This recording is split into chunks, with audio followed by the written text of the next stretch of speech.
let me again apologize one more time, then I want to apologize.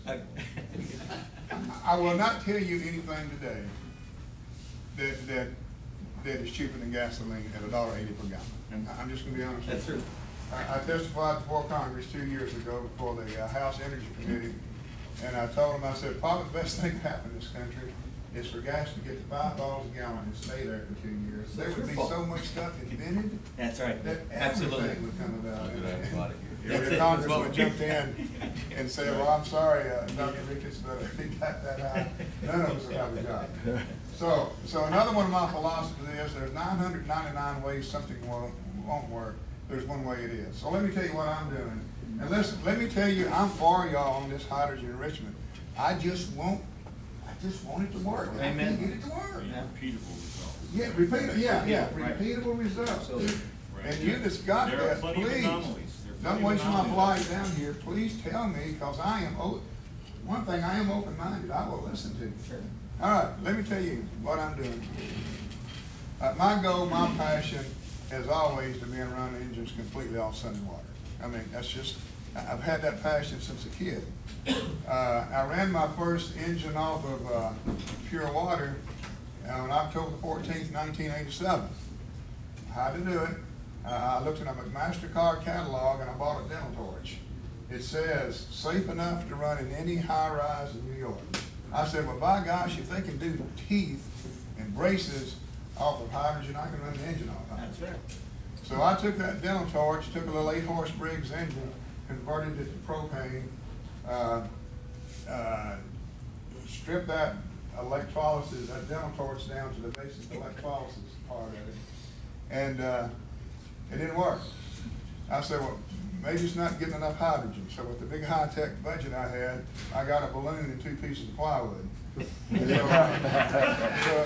put the hydrogen and the 2 pieces of plywood, and by gosh, it ran 8 seconds. That's it. Well, we got more high-tech. The next day, we got a bigger balloon and a bigger piece of plywood, and we ran it in 2 minutes. All right. Well, I asked myself, have I created a pseudo-hydrogen bomb? So I took that balloon outside my shop and ignited it, and gosh, the building shook. I said, that's what happened to you. That's See, when you have hydrogen and oxygen together, it's not the hydrogen bomb that ended World War II, but it is explosive. Absolutely. And back to my ag days, we used to give demonstrations of the danger of acetylene welding, where you put acetylene in one balloon, oxygen in another balloon, gas oxygen in the other. Well, the gas itself is just to be a little fireball. The oxygen is just, but even an acetylene balloon the size of a beach ball would blow all the windows out here. Oh, yeah. Well, see, that's what you got with hydrogen. Well, that little experiment was very important because of my work, not yours now, which is oxyhydrogen or brown cells or whatever. We knew we was fooling around with the bomb. So I had to come up with a process to so that the hydrogen would be separated from the oxygen. So what was out there was a solid polymer electrolysis unit. Now, solid polymer electrolysis unit water comes in, water comes out, but it separates the hydrogen and the oxygen. Now, that's what I had to have because we ran hydrogen on a Farmall, backfires. We ran it on a Mustang too, backfires. But back to that little balloon thing we did, what we did, the engine that we built to set the speed record at soft flats, we got a KA-24 Nissan engine. We selected that engine because it had 2 intake valves per cylinder and 1 exhaust valve.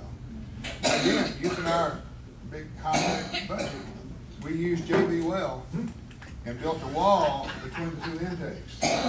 So we brought the hydrogen in through 1 intake and the atmospheric oxygen through the other intake, so they never got together until it was on the head of that piston right there. That's a great So that was the basis of our regional engine.